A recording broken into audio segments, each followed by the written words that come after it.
এদিকে সন্ধ্যার পরে আবারও রণক্ষেত্রে উত্তল ঢাকা, কোনোভাবেই ঠেকানো যাচ্ছে না আওয়ামী লীগ ছাত্রলীগের কর্মীদের। রীতিমতো ডক্টর ইউনূসের পতনের ঘোষণা দিয়ে মাঠ কাঁপাচ্ছে তারা। পাশাপাশি এবার সমন্বয়কদের কুকুরের মতো পেটালো ছাত্রলীগ। দর্শক, এই মুহূর্তে দেখতে পাচ্ছেন এনসিপির একজন নেতাকে গণধোলাই দিচ্ছে নিষিদ্ধ সংগঠন ছাত্রলীগের নেতাকর্মীরা। 1 লক্ষ জনগণ নিয়ে ঢাকার রাজপথ দখল করলো আওয়ামী লীগ, জীবন বাঁচাতে দেশ ছেড়ে পালালো সকল সমন্বয়করা। রাজধানীর গুলিস্তানে এই মুহূর্তে আমরা দেখছিলাম নিষিদ্ধ সংগঠন ছাত্রলীগের একটি বিক্ষোভ মিছিল বের করছে। এই মুহূর্তে আপনারা দেখতে পাচ্ছেন অনেকগুলা সংবাদ, কোনটা রেখে কোনটা শেয়ার করব আসলে বুঝতে পারছি না। আমাদের অন্তর্বর্তীকালীন সরকারের প্রধান উপদেষ্টা ইউনূস সাহেব জাতির উদ্দেশ্যে ভাষণ দিয়েছেন। অনেক বড় ভাষণ, পুরোটা শোনার মতো রুচি আমার হয় নাই। একটা বিষয় শুনলাম, তিনি বলেছেন জাতীয় নির্বাচনের দিনই গণভোট অনুষ্ঠিত হবে। যেই গণভোট নিয়ে জামায়াত এবং এনসিপি অনেকটা পাগল প্রায়। ইউনূস সেখানে একটা চক্রান্ত জুড়ে দিয়েছে যে গণভোটে 4টা বিষয় উল্লেখিত থাকবে, সেটা পরে হা এবং না ভোটে জনগণকে দিতে হবে। এখন বাংলাদেশের 25 থেকে 30% মানুষ নিরক্ষর, অক্ষর জ্ঞানহীন, তারা কি এগুলা পড়তে পারবে? সেই 4টা বিষয় আসলে কি? এর মাধ্যমে বিএনপিকে আরো একটা মুলার জুস খাইয়ে দেওয়া হলো কিনা সেটা আপনারা পরবর্তীতে অবশ্যই বিবেচনা করবেন। ভাষণে কি বলেছে না বলেছে এগুলা নিয়ে আসলে বেশি কিছু না বলি, তবে এটা ডক্টর ইউনূসের শেষ ভাষণ।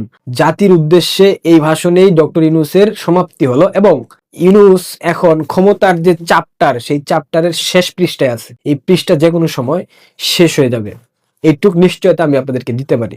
আজকে সারা বাংলাদেশে লকডাউন কর্মসূচি পালিত হয়েছে।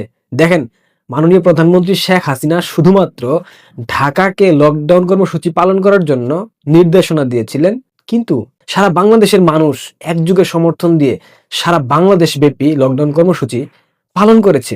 ঢাকা শহরের সব থেকে ব্যস্ততম যে এলাকা গুলিস্তান, গুলিস্তানের চিত্রটা আপনারা দেখেন।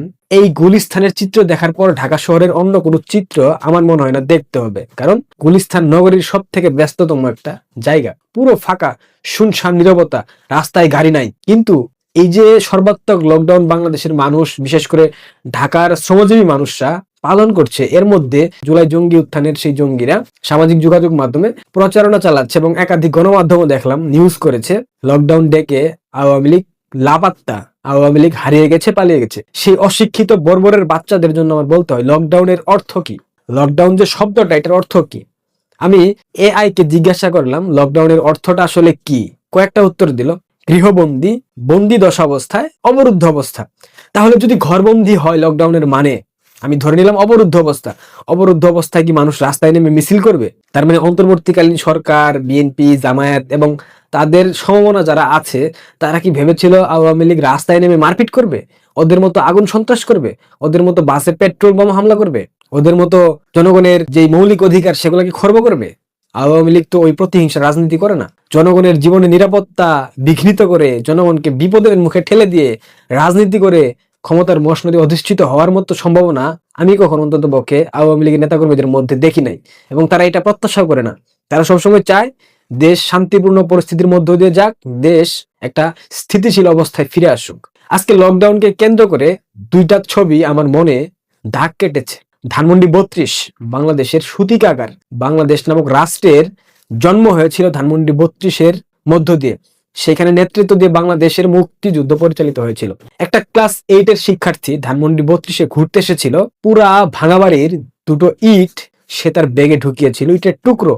সেই ক্লাস 8-এর ছেলেটার শখ বিভিন্ন ঐতিহাসিক প্রত্নতান্ত্রিক যে নিদর্শনগুলো আছে দেশের বিভিন্ন প্রান্তে সেগুলো সংগ্রহ করা। সেই অংশ বিশেষেই সে ধানমন্ডি 32-এর 2টো ইটের টুকরা তার ব্যাগে ঢুকিয়েছিল এবং তার ব্যাগে 2টো মুক্তিযুদ্ধের বই পাওয়া গিয়েছে, যার কারণে এই অন্তর্বর্তী সরকারের অবৈধ পুলিশ প্রশাসন সেই ছেলেকে গ্রেফতার করে নিয়ে গেছে। সেই ছেলেটা গ্রেফতার হওয়ার পর গাড়িতে বসে যে বিচিহ্ন দিয়ে যে সে বিজয়ের চিহ্ন আঁকতেছে আপনারা দেখতে পাচ্ছেন। এই তরুণদেরকে কি রুখে দেওয়ার সাধ্য ইউনূস প্রশাসনের আছে? আজকে ঢাকা লকডাউন কর্মসূচিকে কেন্দ্র করে ঢাকার সাথে সারা দেশের বিভিন্ন জেলার সংযোগ বিচ্ছিন্ন করা হয়েছে। গাড়ি ঘোড়া চলাচল বন্ধ আছে, বাস, ট্রাক সবকিছু বন্ধ, ট্রেন চলাচল বন্ধ, শুধুমাত্র বিমানের ফ্লাইট সম্ভবত চালু আছে বাংলাদেশে। গোপালগঞ্জে সম্ভবত ছবিটা দেখতে পাচ্ছেন, 2টা ছেলে। এরাই কিন্তু আগামী দিনে জয় বাংলার প্রজন্ম। তাদের সিনিয়রদের সাথে একাত্মতা পোষণ করে এসে দেখেন রাস্তায় হাতে লাঠি, সামনে যে কি বলে কৃষকদের কিছু একটা, যাই হোক নামটা আমি জানি না, নিয়ে দাঁড়িয়ে আছে। এই প্রজন্মকে রুখে দেওয়ার সাধ্য ইউনূস কেন? অন্য কোনো শক্তির আছে? এটা হচ্ছে আদর্শিক প্রজন্ম, এটা হচ্ছে আদর্শিক শিক্ষার বহিঃপ্রকাশ। সজীব ওয়াজের জয়, উনার একটা বক্তব্যে সারা দিয়ে সারা বাংলাদেশের মানুষ লকডাউন কর্মসূচিকে সাফল্যমণ্ডিত করেছে। এবং মাননীয় প্রধানমন্ত্রী শেখ হাসিনা একটা বক্তব্যে শুধু বলেছেন লকডাউন কর্মসূচিকে আপনারা সফল করেন। আপনারা একবার ভাবেন তো, শেখ হাসিনা এবং তরুণ প্রজন্মের সব থেকে জনপ্রিয় নেতা সজীব ওয়াজের জয়, তারা যদি একবার ঘোষণা করে মার্চ টু যমুনা কিংবা ঘেরাও করো যমুনা, কি হবে? আপনাদেরকে একটা কথা বলেছিলাম গতকাল রাতে, সেনাবাহিনী নিরপেক্ষ ভূমিকায় থাকবে। আপনারা কি সারাদিন দেখেছেন কোথাও সেনাবাহিনীর সাথে কোন দ্বন্দ্ব কারো হয়েছে? সেনাবাহিনী কিন্তু ছিল, পুলিশের অতি উৎসাহী তারা আছে, এরা এগুলা করবে, এগুলো আসলে জামাত বিএনপি মতাদর্শে যারা আছে তারা করবেই। আজকে সারাদিন লকডাউন কর্মসূচিতে যখন আওয়ামী লীগ কোথাও কোনো নৈরাজ্য সৃষ্টি করে নাই, তখন এই ইনকিলাব মঞ্চের হাদি তার নেতৃত্বে আবারও গুলিস্তান আওয়ামী লীগের কেন্দ্রীয় কার্যালয়ে অগ্নিকাণ্ডের ঘটনা ঘটিয়েছে, ভাঙচুর করেছে। একটা ভবনকে তারা এত ভয় পায়, দুবার জ্বালিয়েছে, পুড়িয়েছে। পুনরায় আজকে আবারও আওয়ামী লীগের কেন্দ্রীয় কার্যালয়কে জ্বালিয়ে দিয়েছে, পুড়িয়ে দিয়েছে, ভেঙে ফেলেছে উসমান হাদির নেতৃত্বে একটা সন্ত্রাসী জঙ্গি গোষ্ঠী। উসমান হাদির 14 পুরুষের উপর যে খড়গটা নেমে আসবে ভবিষ্যতে, এটা কি উসমান হাদি সামাল দিতে পারবে? শুধুমাত্র এক উসমান হাদির জন্য তার পরিবার পরিজন, আত্মীয় স্বজন, নিকটাত্মীয়, বন্ধু বান্ধব, পাড়াপড়শি প্রত্যেককেই সর্বোচ্চ ভোগ দিতে হবে। আমি আবারও বলে গেলাম, সর্বোচ্চ ভোগ দিতে হবে। আওয়ামী লীগের শান্তিপূর্ণ কর্মসূচিতে তারা কোনো বিশৃঙ্খলা করে নাই, কিন্তু অতি উৎসাহী হয়ে আবারও পুনরায় আওয়ামী লীগের কার্যালয়ে আগুন দিয়ে যেই অন্যায় হাদি করেছে, এই অন্যায়ের কোনো মাফ হাদি পাবে না, কখনোই পাবে না। অনেকের আমলনামা লেখা আছে, যারা যা করছে প্রত্যেকটা ফিডব্যাক কিন্তু সময় মতো পেয়ে যাবেন। এত লাফালাফি ভালো না। আনন্দবাজার পত্রিকায় মাননীয় প্রধানমন্ত্রী শেখ হাসিনার একটা সাক্ষাৎকার প্রকাশিত হয়েছে, ওইটা নিয়ে রাতে কথা বলবো। এদিকে দেশে ষড়যন্ত্র চলতেছে, কিন্তু দেশের মানুষ আওয়ামী লীগের লকডাউন কর্মসূচিকে সফল করতেছে। ওদিকে বিশ্ব মিডিয়া শেখ হাসিনাকে নিয়ে হই হই রই রই একটা কাণ্ড বাঁধিয়ে দিয়েছে। আপনারা বুঝতে পারছেন সামথিং হ্যাপেনিং। আবারও বলি আমি, এইটা জাতির উদ্দেশ্যে ডক্টর ইউনূসের শেষ ভাষণ, এইটুকু আপনারা মাথায় রাখবেন।